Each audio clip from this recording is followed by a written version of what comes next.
Yeah, questions. Hi everyone, my name is Briana White. I'm best known as the voice of Aaron Gainsborough in Final Fantasy VII Remake. I'm Brit Barron, the voice of Tifa Lockhart. I'm Paul Tinto. I'm sorry. You're finished. I told you I'm awake. It's the sweets. Go ahead, Brit. Sorry. No, that's. It's my turn now? Yeah. I'm John Bentley. I'm the voice of Barrett. And I'm Paul Tinto. I'm the voice of Kate Seth.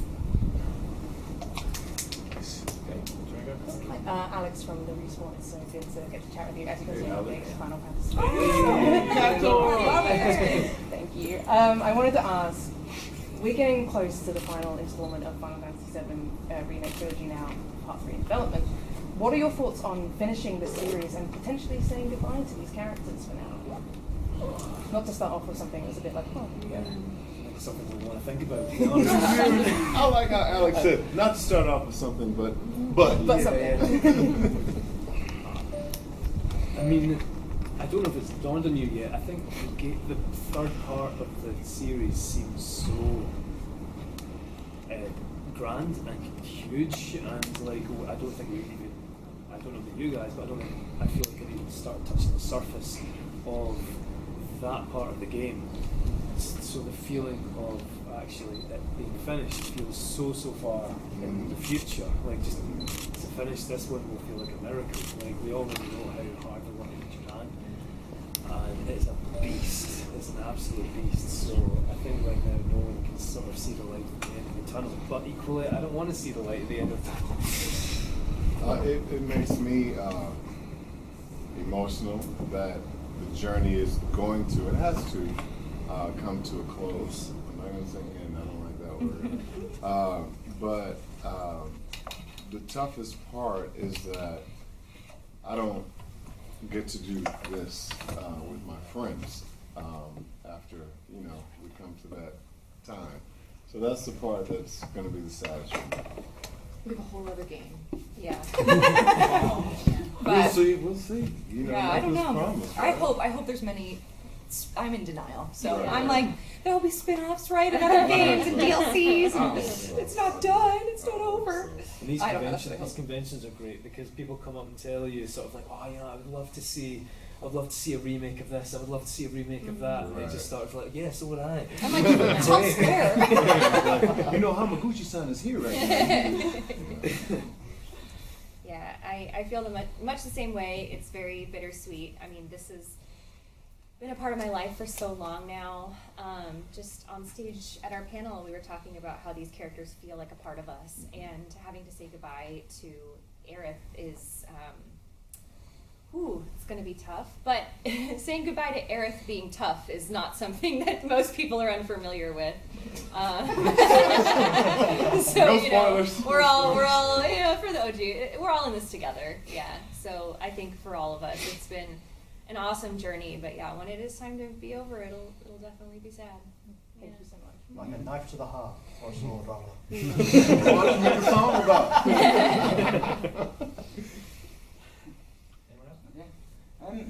Sweet tats. Thank you. Each of you, what are your favourite moments for each of your characters, obviously in the first two games so far, and what do those characters mean to you? Boy, someone else dive in with that one. Yeah, So we started over hard. there. Okay. So my favorite scene for Aerith is in Remake. I think I've heard some people call it the resolution scene, but it's sort of this like quasi-dream sequence after Aerith has been kidnapped by Shinra, and her and Cloud are having this conversation about, thanks for all the moments and the memories. You've made me more happy than you know. And Cloud says, wait a minute, I'm coming to save you. It's not goodbye yet. And there's so much emotion and nuance in that scene. I remember while recording it thinking how much people are going to love it and how excited I am for people to experience it. So that's definitely one of my favorites. And I think another one of my favorites is the rooftop scene between Cloud and Aerith, where you're kind of getting an intro to Aerith's character. And I love that one because it really fully encapsulates who she is, that she is sweet and kind, but also mysterious, but also, you know, she's not some princess who needs to be coddled, falls off a ladder, shit, you know. So I think she's also tough, and getting to see that variety in her, that she can be sweet but also tough, that she can, you know, give hope and optimism but also curse like a sailor, is like, that's my favorite thing about her. My favorite scene would probably be, it's really not an iconic scene, it's not like one of these standout classic scenes, but it was in Remake, you've heard this, when she's on the train with the Barrett and Cloud, and there's a point where, and I recorded it really early on in the journey, and Barrett's like, all right, you know, and I'm like, wait, you know, we need to save all these people, and you're like, who cares, there's Shinra, and she's like, I don't want anyone else to die that doesn't have to die, and then it's that moment, and we turn back into, like, she turns, and it's like, my turn, and she starts fighting with Cloud, and I just felt like, oh wow, this really captures who she is. She's like this really empathetic and kind and kind of motherly figure amongst the group, but at the same time is like this incredible fighter, and I felt like really early on that helped guide me for who she is. But I don't know, from Rebirth, oh gosh, I don't know what my favorite, I kind of liked the Aerith and Tifa. Yeah. I think it's like, I love playing Tifa, especially when she's kind of vulnerable. And I feel like that was a really sweet, like, they both like really care for Cloud, and there's concern, and there's friendship between them, and I like those softer scenes. It's fun playing her badass too, but. For me, I think any time I get to be around Marlene is always an intimate moment, which is great.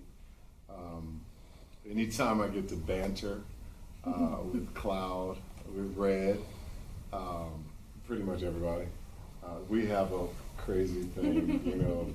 She tries to get me to do the quote all the time, and I won't, because I'm looking right at one of my best friends here. And, but I think, you know, the heavy scenes are fun because I want to dig in as an actor, but more importantly, I want the audience. I want our, you know, because I'm a gamer and a nerd too, a fanboy. I want them to come along with the journey with us. So I think those are the meat scenes are fun. And then getting to do the little funny things with the victory, fanfare, and the stairs. Those are all fun. The stairs, oh my god. I got a lot of stuff that's just fun. I mean, I think similarly, it's often fun when you are able to tap into the emotional moments, especially for a character like Kate Sith, who spends so much of his time either wearing a facade or he's like the comic relief. That at the times, and there's a moment in Rebirth when he actually goes, he reveals, he kind of joins back to Shinra just outside Gold Saucer, and the team see it, and then they sort of just give up on him or whatever, and there's a line that's something like, for a moment there I thought we could be friends or something, and I remember recording it, and I was allowed to kind of like come out of, so my voice was allowed to shift in a way that sort of normally you wouldn't let Kate go to there, because you're trying to keep it up in a certain range in your, or area in your range. So that was kind of nice, just because those moments are really rare to find in Kate. I also remember the very first line I recorded, I think it was the first line, which was like, hey, I'm Kate Sith, fortune teller extraordinaire, or whatever, and then there's something about trying to always get back to just the naivety of that first line somehow, which is a kind of weird thing, almost like your brain wasn't on in the same way.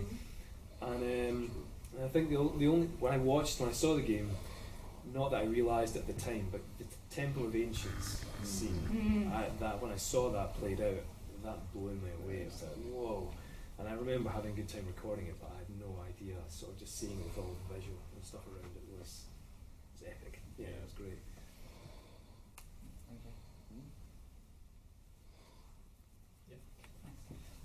Cat Boston for video game. In many ways, Final Fantasy VII is about adversity and how different people in different sorts respond to that. And like, it's a very sort of powerful thread that runs through the game. So with that in mind, for each of your characters respectively, what do you think is their greatest struggle? I've got many as the characters go. you don't see many of the reasons that Barrett is the way he is in Remake. You just see, you know, you better be worth every penny, Merc. You know, get off the train, let's fight. He better be worth every, you know, or not penny, but deal. So you don't understand why he does what he does to some extent until you realize the relationships. And I think the relationships are dynamic. And because the relationship, Barrett, I always say he's the point guard of the team. He has to spin off of everyone else, whether they know it or not, whether they're introduced to the party, whether they're introduced to the groups, but there's always an emotional tie with him. And he doesn't know how to not be him without being gruff, right? So he has to adapt and adjust. So for me, the struggles, of course, they come from his past. You know, why his arm isn't there. Why he feels so fatherly to Marlene. Why he has the relationship he has with Diane. Why he doesn't want to go back to Corral, but has to go back to Corral. Why he treats Cloud the way he does. There's so many things. Why when he meets Aerith, it's a whole different dynamic than Tifa, who's like a grown-up Marlene. There's so many dynamics in the relationships that I think they've built. And I think you can't do that without having a mindset of being the spin-off of the diversity that comes from it. So if you don't go deep with it, as an actor prepares for the particular scenes, or as an actor in your research and what you're going to do on the day, because we get our stuff when we get in the booth, right? We don't get to pre-read anything. Then you have to allow yourself to be vulnerable, and what better place to be vulnerable than be wide open for anything that comes at you.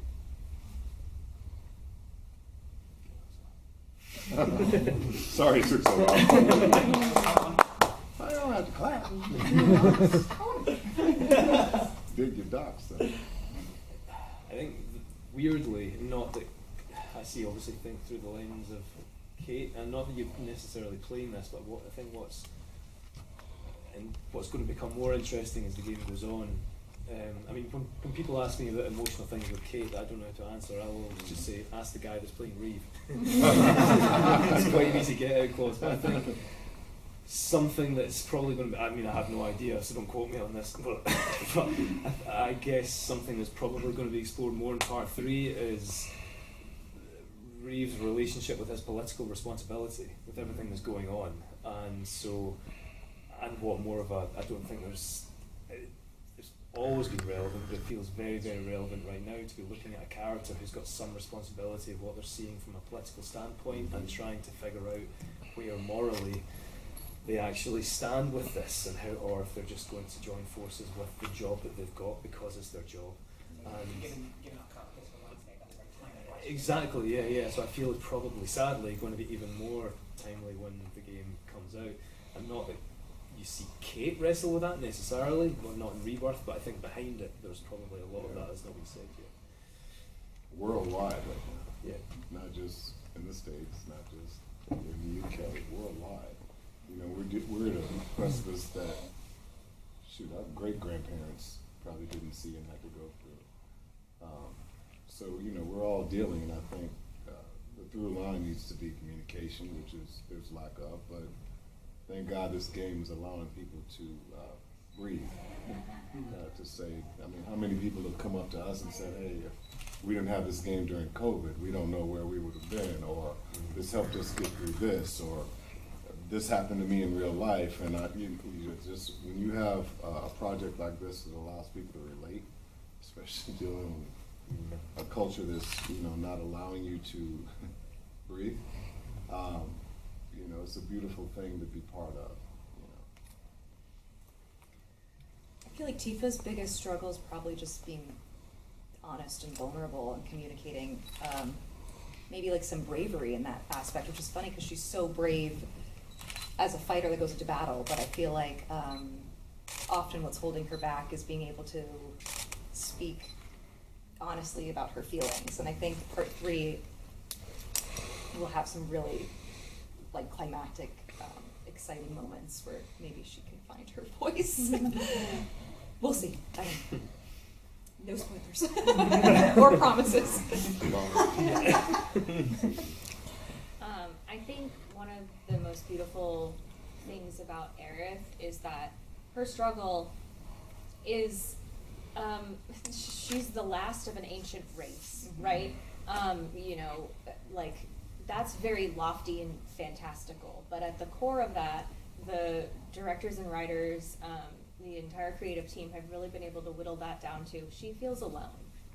She feels completely alone, and she's afraid that she will always be alone. And I think that's one of the beautiful things about her arc coming through with Rebirth, is that for the first time, she's not alone. She has a group of people that understand her, that love her, that create these beautiful memories with her. And she's so grateful for them and knows that, you know, tomorrow isn't promised and she doesn't know how much time she'll have with them, but she's gonna make the most of it, darn it, you know? And so I think that's something we can all relate to, is that we're not alone. Even if sometimes it feels like we are, sometimes that connection that we're looking for is right around the corner and we just have to hold out for it. Aerith had a really hard life. She spent a lot of time in captivity, completely alone. And so I think that seeing her relationships bloom with the rest of the team is one of the most special things in video games in general. Thank you very much. That was a wonderful answer. Yep.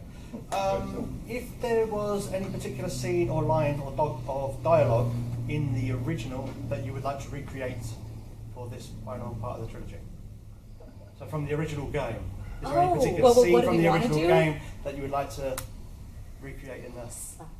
There you go. We'll see. Pretty iconic.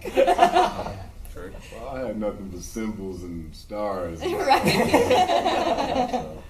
How'd you voice that? I think the writers did an awesome job doing what they did, you know. And so it's funny. Yelling Marlene was a fun thing. People ask me all the time to recreate this guy Sick, which was a mistranslated line from the original game, but that would have been in Remake. So yeah, I don't know. No, that didn't make it in there for some reason. So yeah, I don't know. I'd probably take that weird existential monologue that Kate has as soon as he goes into the Temple of Ancients. Nice. Goals. Sorry, it's the most surreal thing. When you're watching it, you're like, am I tripping out here? I think I'd probably, it's like, yeah, let's have a crack at that and see what happens. Kate Right, sits on the live stream. Yeah. Thank you. Sorry. Just curious, are there any lines of dialogue for any characters in the game that just stick with you? Or both games, sorry? Even your own characters. Caleb has one I love, Embrace Your Dreams. Zach. Yeah, I and love protect that. your honor as soldier. Yeah, That's so yeah. cute. He's got some really good stuff. That's really cool. You know, my thing is, I say it under my breath when I meet people that I'm introduced to, and they're like, yeah, you really need to meet such and such. In the back of my mind, I'm like, you better be worth every day. Those are my little things. So many. There's a line that people remind me of this quite often. There's a line where you take the piss out of me. Which one? I think there's a line where you try and put on a Scottish accent or something like that. Oh, yeah. In the buggy. When we're in the truck. Yeah, that's funny. And then I had to go back and listen to it. So I'm waiting for an opportunity in part 3 where I can sort of give it back. It's in real life, like, I'm around Paul just like, man, just talk.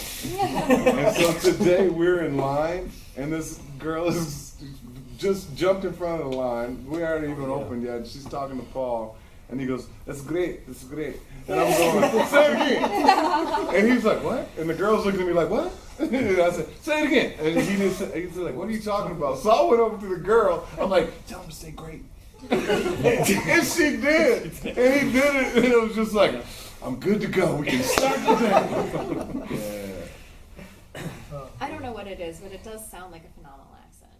Yeah. It is. To our ear, it's just magical. It is.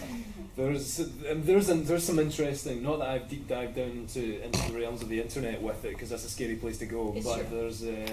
there's some people that have, at least especially in the early days, when they were like, where's this actor from? And there's some guesses out there that go from all over the world. Scotland's usually about fourth on the list, usually after Irish, and then people just go all the way to Australia for a while.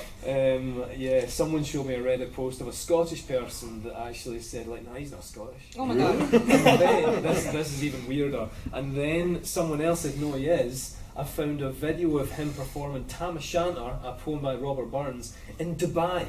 Oh wow. Yeah, someone phoned me. I was at Dubai Expo in 2020 doing That's like a crazy. Scottish cultural thing, and I was performing Tam O'Shanter. And then That's- someone that's recorded that, and then that came back as in a kilt as well. Oh. The cliche wasn't big enough. And they That's said, no, he crazy. is Scottish. Here's this guy performing Scottish No, that's poetry way with a too kilt deep on. down the in internet. Dubai. You shouldn't have gone that far. Yeah, that really. Yeah. That's what's Wearing that the name? family tartan. Yeah. Exactly. Right. I know. Have you eaten a battered Mars bar as well? Yeah. I found that out when I went to go visit, man. I'm like, yo, dude, y'all fry Snickers? And he's like, yeah, and pizza. I'm like, nah, I'm good. Working with my dad years ago when I was a kid, just going to Glasgow, and it's like, yeah, go to Chippy, get a battered Mars bar. I'm like, what? Yeah, yeah. We were by the university. And he was like, yeah, son, you should go to that restaurant. I went to that restaurant. I'm like, nope, never again. Nope. It's for a deep fried Mars bar. Oh my yeah, gosh, that's you can't use the bathroom. highway to heart attack. That is. So, Brit, what's your favorite line? We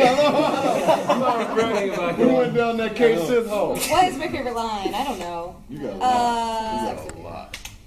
I'll be fine. You've seen how much ass I can kick. That's a really good So one. that's when I need it, like my mantra. Actually, that should be. Yeah. Anytime. No, it's not, but it will be now from now on. Oh, okay. Going to auditions. Yeah. I've seen how much ass I can kick. I think, look, I have a lot of favorite lines, of course, but I think one that really sticks with me is at one of the cons that we've done. Someone asked, like, what's your favorite scene, or, you know, what's something really memorable, and you said one day we went into the booth, oh god, and we just had different variations of ribbit ribbit. Yeah. That frog mini And game. now I never forget that. Just Brit saying ribbit ribbit like Different you're ways. asking a question, Yeah. or ribbit ribbit like you're excited, and always I think about Those that. are- Those are real lines of dialogue that we Yeah. have to say. Yeah. That's our job. That's funny. Firstly, congratulations on the game. And my question for you all is, what was your first core memory of a video game in your life? And what do you think your the first core memory of your character's life in general is about how they perceive the world? First of all, you got a great voice, bro. Thank you. Have you thought about voice acting? Are you looking for an agent? Our Atari 2600, Space Invaders or Asteroids. As a little kid, the only child coming home, and latchkey kid, finishing a bunch of fries and playing that video game, and then doing my homework before my parents came home and got me in trouble. But as far as I think the character of Barrett in this particular game, I think it's important that he represents who he is as a man. I think it's important that he represents his culture. I think it's important that he is not a caricature, that he's not a stereotype, and that he presents himself to the world that he's in, whether it be the Midgar, whether it be was it with the beach town we're in? Costa del Sol. Costa del Sol, wherever he is, that it's a lighthearted humor, but there's a serious task that has to be done. We're saving the world, right? But I think it's important that you play the truth of it, and in any job I do, I try to play the truth of it, unless it's a bending reality type, concept or character.